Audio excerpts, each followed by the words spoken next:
Hey there everyone, it's Brave here and I'm doing another video today, and the subject is talking about what I think happens after we die. And this is based on psychic experiences I've had. I've been given visions because I've had a gift passed down to me through my mother's line. Now, I'm not someone who ever has done witchcraft, nothing like that. I was brought up Christian, but I'm religious. I would say I'm spiritual, not religious. I think that I definitely know there's a higher power, and there's no, religion doesn't really have anything to do with it. It's more that these things exist whether you believe them or not. These things exist as in good angels, source, whether you call the higher power God or whatever your religion tells you to call it. There is a higher power that created us all, that and then what I basically was shown in visions, and gathered from other people who have had near-death experiences, like a friend of mine, for instance. She's from New Zealand, and she told me when she had a car crash, and then she left her body and went into a light, and she said that it was the most beautiful feeling of just love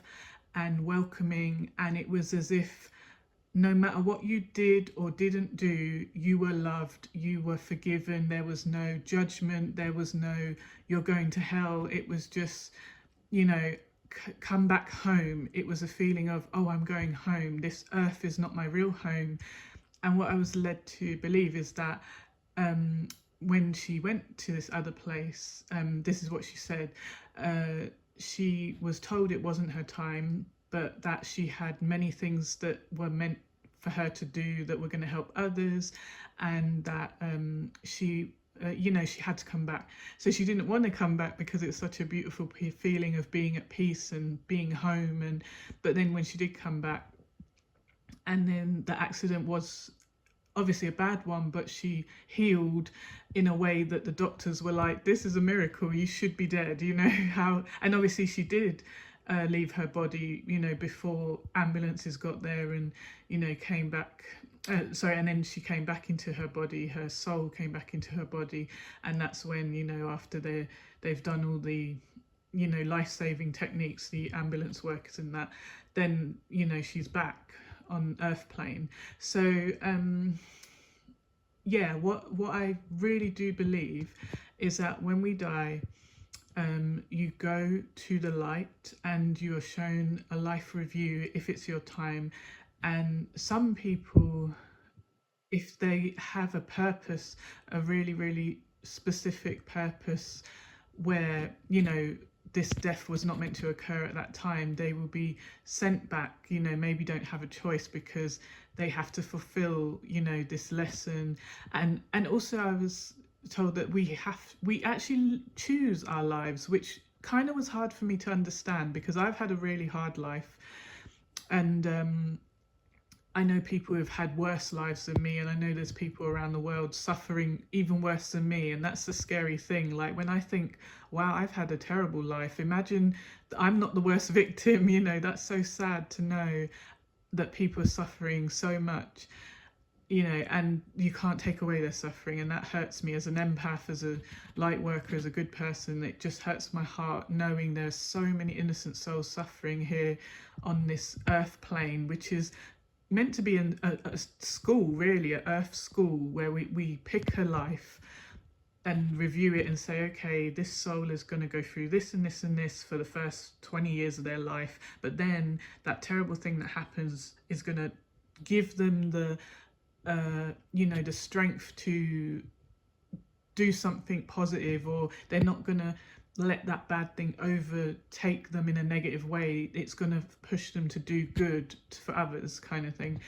And so what I found hard to understand, like I said, was just, well, why would I choose this life? Why wouldn't I choose a life where, okay, I suffer a bit, but then I get a reward after years of suffering? Like, it's very strange because I remember going to, even though I have psychic gifts, but I went to a medium who had full on psychic gifts where she could actually see angels and speak to, you know, the dead and stuff. And she wasn't a bad person. She was a light worker, a good soul.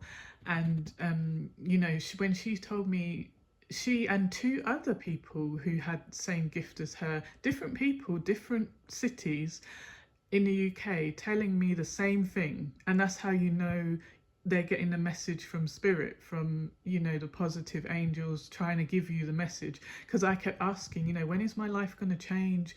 Is there any point going on? If this is my life, I don't want it. You know, many days I say, oh, I don't want to be here. I hate my life. I hate this world, you know. But I always felt a bit like guilty, or if I took my own life, or nervous that, oh no, what if I get trapped here down on earth, like my soul or my spirit? I don't want to be, you know, if I sadly couldn't take it anymore and took my own life, I don't want my spirit to be trapped haunting the house where I took my own life. Do you know what I mean?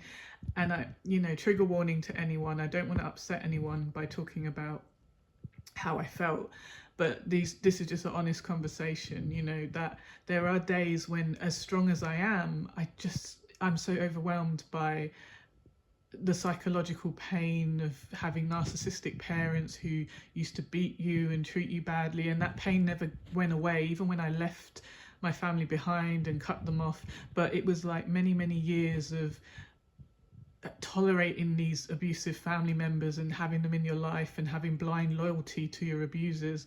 It really took a toll on me. And then when I finally thought, I have to get away from these people, they really don't care, you know, and they've shown you 100 times, when are you going to get away? And that was the scariest feeling, to actually say, fine, I'm going to cut them all off, because it meant you're totally alone family wise, and any other family you have are in another country, you know, and they're far away. But the ones who are nearby, you can't trust them. They're abusers, they're cruel, they want your downfall, they pray for your downfall. It's very sad.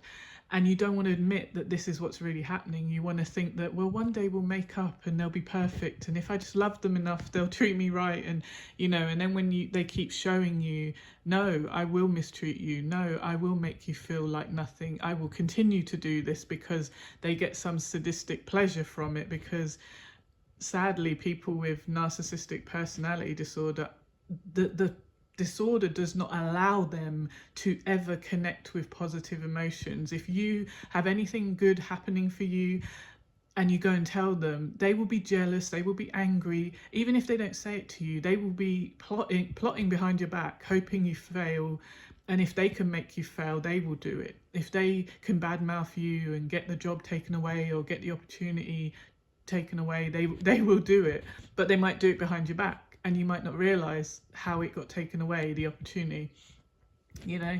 So yeah, so back to what happens after death. So like, when I always felt like, you know, when I don't want to be here, as in just feeling so depressed and overwhelmed, the thing that held me back was just, well, I can't take myself out of here, it has to be someone else has to take me out of here. I feel guilty, or like I'm not going to be forgiven or something. That's the religious thing being drilled into you as a kid, that, you know, taking yourself out of this life would be a sin or whatever. But now, through, you know, being told by people who've had near-death experiences where they've actually died and gone to source, and then even people who took themselves out of here and then they left their body and went to the other side, and then they were shown that there is pure love, there's no judgment, there's no, oh, we don't forgive you because you took your own self out of your life. And so that really brought me some comfort, because I really did feel like I mean, I know that I've been given a huge amount of strength as an empath. So being here on this planet, yes, I do have more strength than others. I genuinely do. People have really tried to destroy me, and every time I got back up, like, and I would say to them, is that the best you can do? I'm still standing. Oh, you did this, you did that, you took this from me, you pushed me down to rock bottom. Guess what? I'm getting back up. It might take me a while to get back up, but I will get back up. And I always had that power. And even my enemies had to turn around and, kind of give you some compliment and say, wow, I really tried to destroy you and I turned everyone against you and I successfully got the whole world to hate you, and you still got up and you never bowed your head, and even if you're broken and bloody, you always got up and looked us right in the eye, and never let us win, never let us beat you. And it's like, but it's not easy being that strong, because then for some bizarre reason the evil in the world wants to smite you and take away your happiness, or destroy you. It's very creepy. Like being a person of light and a good soul and an empath, whatever you want to call it, just being a decent person who's pure of heart, who genuinely cares about other human beings, who genuinely wants to take away the suffering of others, who will always look to help someone. Why is it that those kind of people are mistreated the most, suffer the most? So lately, when talking with people who have had these near-death experiences, I ask these questions and say, well, what were you told when you went on the other side? Were you told why we would choose a life of suffering, abuse of all kinds? Why would we choose that? What is there to learn from the abuse? How can this horrific abuse teach anyone anything? How can war and famine and poverty, how is that teaching us anything? And what do we do with this on the other side when we die and go back to our home, our true home?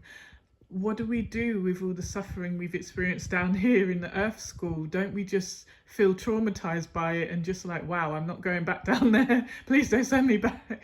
I've had enough. So yeah, it's really hard for me to understand that part, and I'm still coming to grips with that part. As much as people try to explain it to me and say, well, for instance, take me for instance. I'm an adult person, I'm over, in my late 20s, so I'm not a kid. I've lived some life, but I was odd by someone I trusted, someone I was in a relationship with, and when I tried to leave them, they decided to punish me by doing that, violating me. And it was very, very shocking because I really trusted this person and I never believed they could do something like this. And so what I couldn't understand was why, like, what am I supposed to learn from this? I was like, why are all these terrible things happening to me? I survived my whole childhood that was terrible. There was no abuse of that kind of violation. There was violence, but no other type of abuse. There was just verbal and violent abuse. But then to have this happen to you as a grown person, it was very shocking to me because I was like, this is not a stranger on the street who dragged me into an alleyway. This is someone I trusted, would have gave my life for, and they took advantage of that trust. The person, was like a friend of the family, and then we ended up in a relationship. But then it's just, I had no idea the monster that was hiding in that person when you, and then I found out he was a malignant, sadistic narcissist, after I found that out. I didn't know, at the time when I got with him, that he was capable of things. People didn't tell me this, but yeah. And then what was upsetting, the thing that I found really bizarre was like, people didn't care because they liked him as a friend, or they thought, oh, well, he's been my friend for years, so, I'm not going to help you send him to jail, or I'm not going to back you up. Oh, no, he told me he did that to you, but I'm not going to back you up. It was sickening to see how easy it was for people to go along with evil or turn a blind eye to evil. So I won't dwell on that too much because it's making me angry talking about it. But the reason I brought it up was just that the fact that this happened to me, I couldn't comprehend why it happened. Like, as in, if I chose this life, why would I choose that? Why would I choose to have this horrific experience and have the person I trusted be the perpetrator who did it to me? But then after a while, after, when I was really, really struggling with what had happened mentally, it was on my mind that I'm not going to get justice for this, and no one's on my side, and I feel violated and disgusted, and like, I was like, I shouldn't feel any shame, but people are trying to make me feel ashamed for talking about it.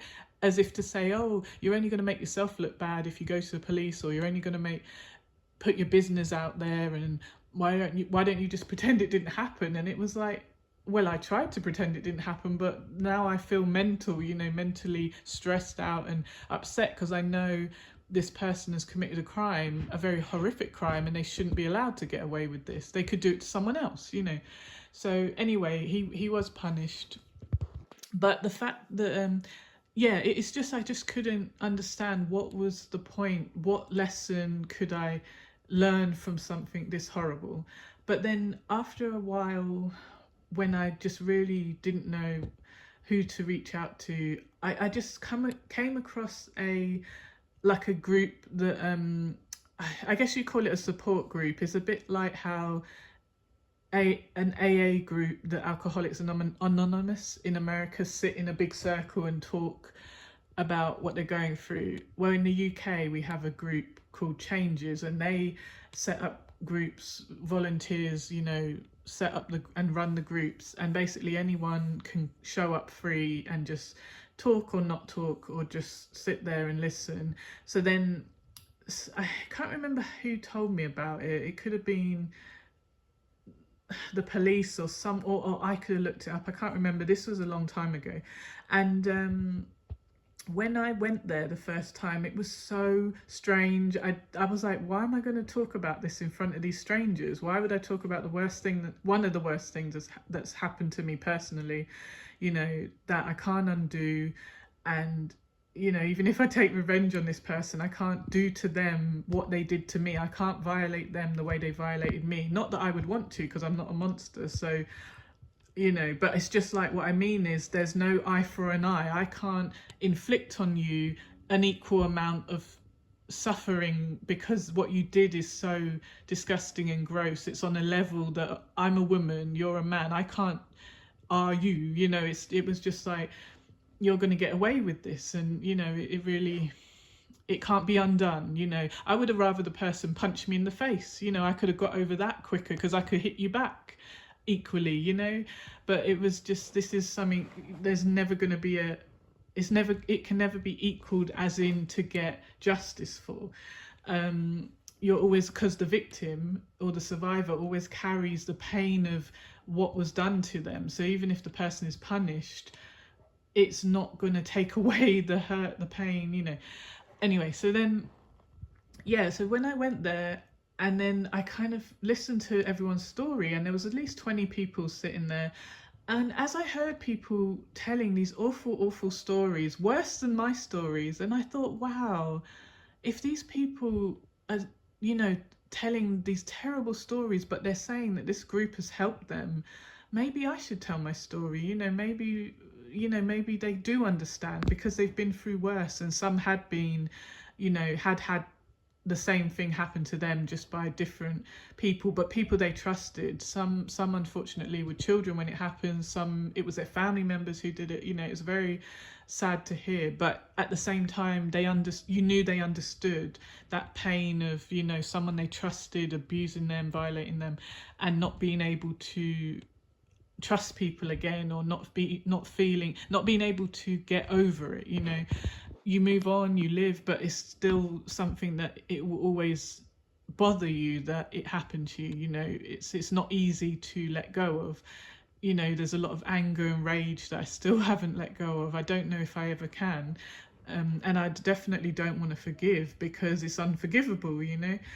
But I remember when I did tell my story, and then at the very end, someone said, I want to tell my story, because what you said happened to me, and I've never spoken about it before, but I'm going to speak about it, because the way you just spoke clearly and candidly, like very open and honest. And I cried, even though I was telling it everything honestly. And I did tell people, trigger warning, I'm going to just say exactly what happened, if that's okay, and just get it off my chest, kind of thing, to people who can understand. And then they, at least 2 other ladies said, yes, that happened to me. I understand exactly what you're saying, that complex feeling of, I really loved and cared about this person, and look at the diabolical, hideous thing they've done to me. and you grieve the fact that, wow, I wish this person had just been normal. I thought they were normal, and they weren't the person I thought they were at all. But everyone wants to pretend that they are this nice person. Let's pretend they're good. No, we can't. Well, you can, but I can't, you know. But it's like, yeah. And then even like a male guy like a male, you know, because in my mind I was forgetting that males can be violated, whether when they're kids, when they're men. Like, you know, it's not just a female thing, you know, of being violated by people. Anyone can be violated. I mean, the perpetrators can be male or female. Obviously it's more power from a male violating a female because they're more stronger, but some creepy females can, you know, violate people, you know, with men. Or, you know, we don't know. Yeah, it's not just a male female thing. And then, yeah, like a young man told me that something happened to him when he was young, and it was a family member, and it was extremely distressing because, you know, like what I was describing, how I was confused because when I wanted to go to the police, people were like, oh, but he's got family, and what, oh, you're going to shame him. And they didn't have any consideration for the fact that he had committed a terrible crime, the fact that I was suffering after, physically and mentally. They didn't care. It was very bizarre how they were just interested in his reputation, how he's going to feel, how he's going to look. What a weird world, what a sick world we live in, that adults and children can be violated so disgustingly and no one cares, you know, like it's very upsetting. And so I was trying to explain the complex feeling of feeling like, well, I was in love with this person, obviously, before it happened. And then your feelings that don't turn off immediately. But obviously, when the incident happened, I hated this person. I was angry at this person. But then it was like there was that small part of you that was like, oh, maybe it was a mistake. Maybe they were drunk. Maybe this, like, you almost want to make it, you want to pretend it didn't happen, but you can't. So you try and go into denial, like, okay, well, there's an excuse, you know. And of course there's no excuse, but yeah, it was very confusing. You know, it took a long time to cut off that attachment to that person, whether it was a trauma bond, whether it was, you know, it just took a while to drop that initial love and care I had for the person, you know, because I thought we were going to build a life together, and then they do this disgusting thing. I can't trust this person again, you know.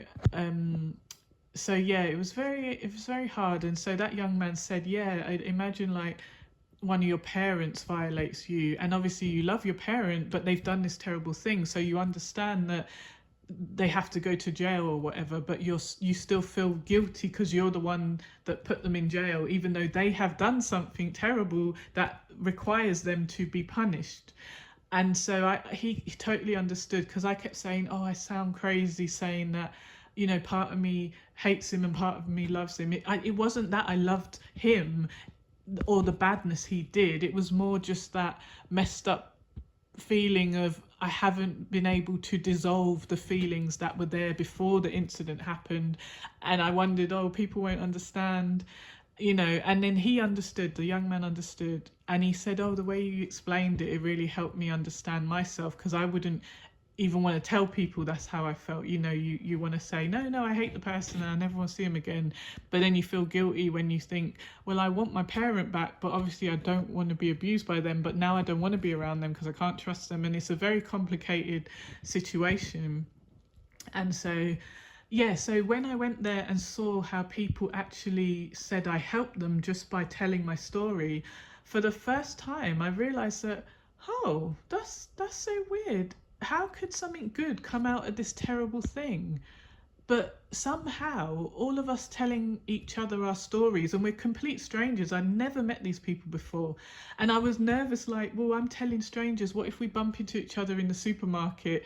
They know the worst thing that happened to me, but because they too had something similar happen, they understand, and it's not going to be gossip or ridicule, you know. It's going to be support from one human being to another, from one soul to another, understanding we've survived something terrible, you know, and we're going to try and get over it, get through it. you know, I mean, you never get over these things, but it's to keep going forward without letting the negative emotion overwhelm you, I think. But yeah, it was just, that was the only thing that I could think, okay, if this was a terrible lesson I had to go through, the only thing I could learn from it was to become resilient, more stronger, more resilient, more capable of transmuting that pain into speaking up. And then it gave others a voice. It gave others the feeling that, oh, I can voice my hurt too, because she understands me. And it triggered multiple people to talk about stuff they said they'd never spoken about and they thought they'd never be able to speak to anyone about. And I just felt like, wow, that's wow, if something good can come out of this terrible thing, I guess this is it, just like helping people find their voice, you know. And then I did speak at a couple of other support groups, and the same thing happened. I told the story exactly how it was, and every time I kind of cried because it triggered me to cry, but people would, you know, cry with me, or, you know, want to hug me and stuff. And at the time, I think COVID was going on a little bit, and I remember saying, I'm not being disrespectful, but let's not hug. But I appreciate the fact that you felt moved to hug me. But I was very OCD already. And then because the pandemic was happening, it was like, this was a bit after the pandemic, but we were still on high alert in the UK. I was still wearing a mask way after everyone else had taken theirs off. I was still carrying a big bottle of hand sanitizer everywhere. And I was like, please don't shake my hand, please don't touch my stuff, please, you know. But like, yeah, it was very, very, it was like, it made me feel better just knowing that I'd made someone else feel better, you know. So obviously going over the story, telling my story and going over the details graphically was, you know, on one hand it was triggering and upsetting, but because it was helping others, that took away the sting of having to repeat it, because by letting it out of myself, it enabled others to find their voice and let some of that grief out of them. And we all cried together, and then we all hugged, you know, well, some hugged, I didn't hug, but I respectfully declined, I wasn't rude. But yeah, it was just very strange to see, like, you know, that this horrible thing happened, and I could never have worked out before I went to the support group how this was part of a life I chose. Why would I choose this? How is this going to help me? This made me hate the world and hate males for a long time. Like, I don't feel that way now, but initially I was furious. Like, and I didn't want to stand near any males. If any male looked at me in the gym, I'd say, "What are you looking at? You know, stop looking at me running on a treadmill, you perv." You know, it was just like that feeling of people ogling you, or you would mistake and misinterpret every look from a male as they want to hurt you, they've got bad intentions, you know, don't be alone with them, you know, like really, really freaking out, like, oh no, the gas man has to read the meter, I need to have another person here, I need to have, you know, a baseball bat behind the door just in case. Like, it was, I'm not laughing, but it was just, now I feel so much calmer and so much more stronger and secure. I'm still vigilant. I'm not ever going to be, I'm never going to let my guard down. I'd rather have my guard up than, you know, what do they say? Yeah, I'd rather have a guard up and not need it than to need it and not have it. That's how I feel. But like, when I laugh, it's more just like, that's just how I talk. So I hope no one thinks I'm laughing at any of these serious things, because I'm certainly not. But I just like, just remembering how, you know, when you felt out of control, and then when you come out of it, you look back and go, oh my God, I was so out of control. Like, I feel sorry for that version of me, because I was so different. And then when I came back to my true self, who was strong and not afraid and not letting anything defeat me, you know, I could forgive myself for panicking and freaking out, because that was just how the situation made me feel at the time. It affected me. It made me feel like I'd have panic attacks if I was alone in a room with a strange man I didn't know, or, you know, in a public place, even full of cameras. I didn't want to be alone in a room with anyone, because I thought, well, what's the camera going to do if this person attacks me? Yes, it might be shown in court after the fact, but how is it going to stop this person attacking me? You know, people are attacked all the time and CCTV is watching. It doesn't stop the attack, you know. But yeah, so looking back on that version of myself, that is not me now. It's just, you know, you almost can't believe it. It's like looking at someone else almost. It's very strange, you know. And I'm just so glad I'm back to my normal self and I'm strong, and I don't put this awful incident in the forefront of my mind. It's not, it doesn't define me. It doesn't you know, it doesn't take away my worth. It doesn't degrade me because I didn't do anything wrong.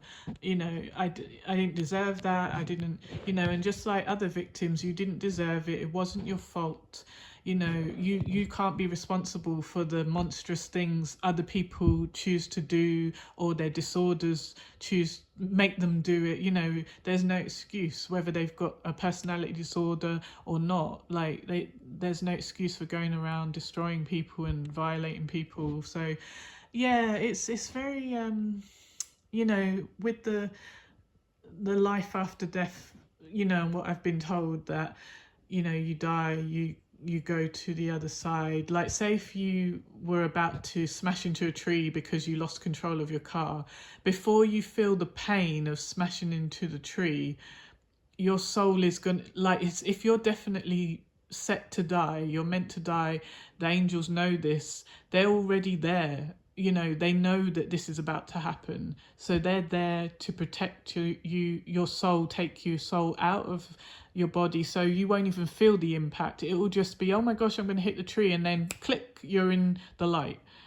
not feeling the pain because you're not in that body anymore. You understand? So when you're out of your body in the light and you're with your guides and the angels, and that's when, you know, if you're meant to come back, you'll be given information that could be helpful to your, you know, your life plan that you chose before you were born into this life. You know, it's reincarnation basically. If you choose to come back here, and you choose the lessons you want to learn and the experience you want to go through, because I guess you could say the worse things you go through, the higher your soul will evolve and ascend, because you know, the stronger the lesson. Obviously some people, the lessons are too brutal and hard, and then they might take themselves out of here, but they're still welcome home. That's your home is in the light. We don't belong to this crappy planet. This is just a horrible earth school to learn really, really harsh lessons that I still find it hard to comprehend. But I do believe this. I genuinely believe this. I've seen visions of things for myself. I've experienced angels for myself. I've experienced past loved ones coming through to me and giving me messages. So I know there is 100% a spirit world. Your soul does not die. It never dies. Energy never dies. The love you carry with you in this life goes with you to the next life. It never dies. So anyone who's ever lost a loved one, I'm so sorry for your loss, but you will see them again. And they will come to you, whether the angels come and meet you and take you to them, or even your loved ones can come and be the one to take you over. Even your ancestors who you've never met will be up there. You know, it's like, I mean, people in Christianity will call it heaven, right?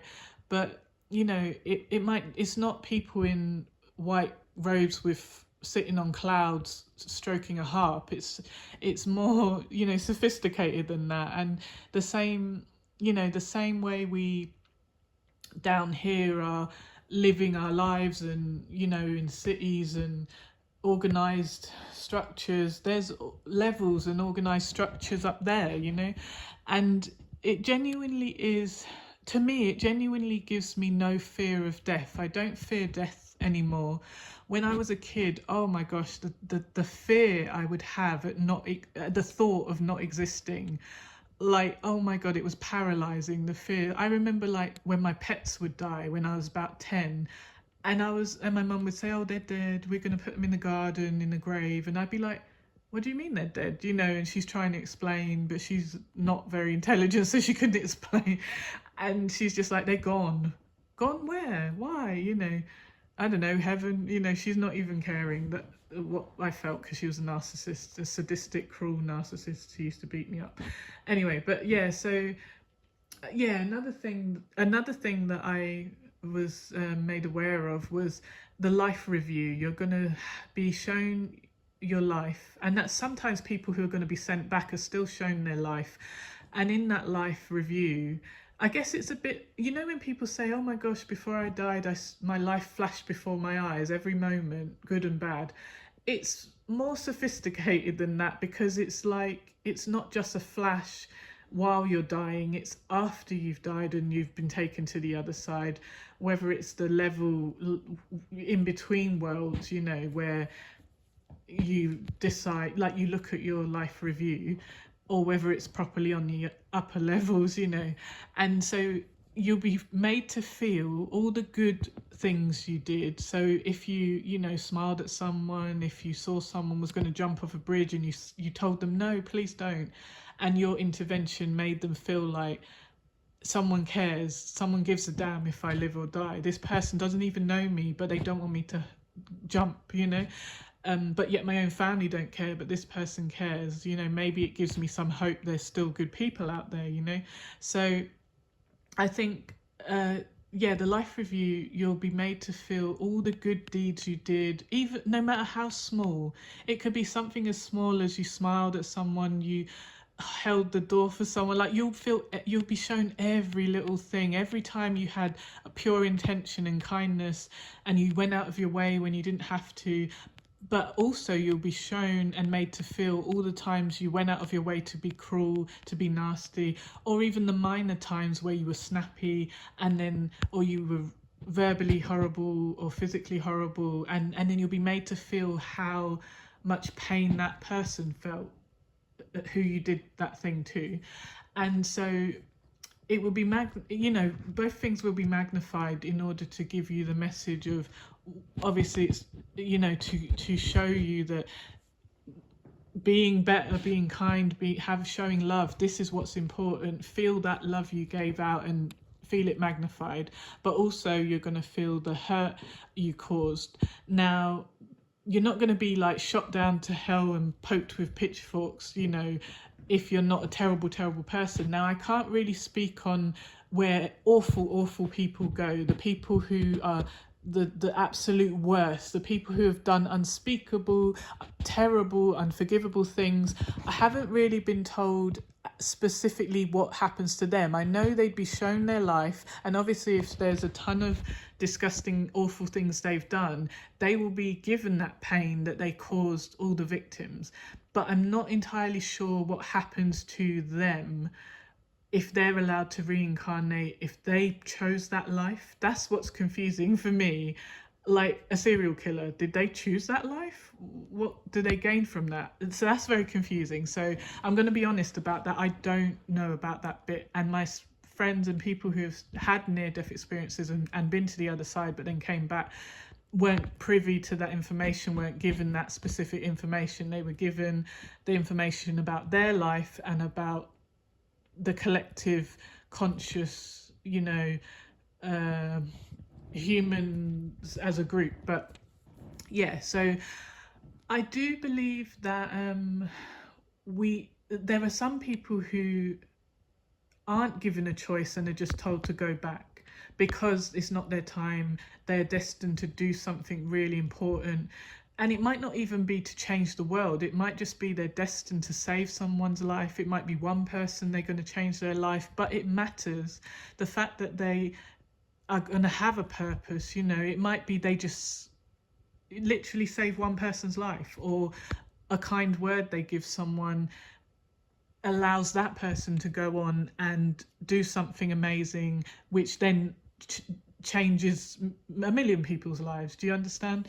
So it's a bit like, say if there was someone who's very intelligent but born into poverty, but then someone who has a lot of money gives that kid a scholarship, and then that kid goes on to cure cancer or something and cures billions of people and saves billions of lives.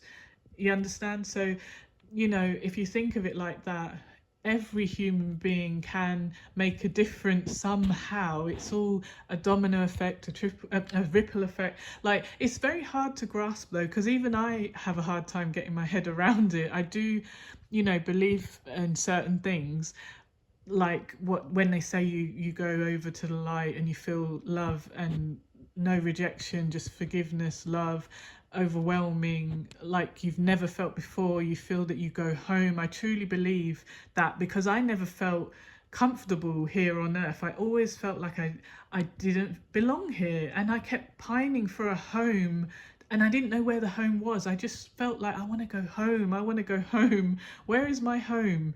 Is it London? Is it Paris? Is it New York? Where is it? You know, and I used to, you know, you have your human identity. You're a spiritual being having a human experience. So you don't remember all the past lives you've had. Some people do, and then people call them crazy, but they're not crazy. They just, their mind wasn't wiped, or they just happened to remember. Maybe it was useful for that particular soul to remember their past life in order to pass a message on or something. But I definitely have had feelings of what happened to me in my past life. Like, I definitely had a fear of car crashes, and then when I was shown one of my past lives, I was killed in a car crash, and it was the same exact position I was sitting in that the car hit me. And I remember thinking, that's why I feel scared, that like every time I'm in a car as a passenger, and in the UK the passenger sits on the left hand side and the steering wheel and the driver is on the right hand side. I think in the USA it's the other way around, and I don't know, I think Europe is the same as the UK, but I don't know about the rest of the world. But I always used to feel like on the left side of the car something's going to hit me. I just used to get this weird flash image and this fear in my head when we would drive out of a junction, you know, to cross a crossroads or something. I'd always have this fear that a car is going to run the lights on the left and hit us when it was our turn to go and they should have stopped. And that weirdly was years later, I was shown this past life, and that's what happened. Someone ran into me, and it was so strange. And the person who died with me, who was a driver, he weirdly was in this life with me, and he was someone who you would call a twin flame or a soulmate. And when we met, when we met, it was like a lightning bolt went through my heart, but in a good way. It was like our souls recognized each other, and it was like so familiar and so like coming home. It was so hard to break away from him, and when I did break away from him, because he wasn't able to believe what I was telling him about how we're connected, our souls are connected. He was a very sort of weird person who didn't kind of understand that kind of thing. He wasn't very soulful. And let me just do a part 2 of this because it's getting a bit long. So this is part 1 and I'm going to do a part 2. Okay, I'm just stopping the video now. Okay, bye for now.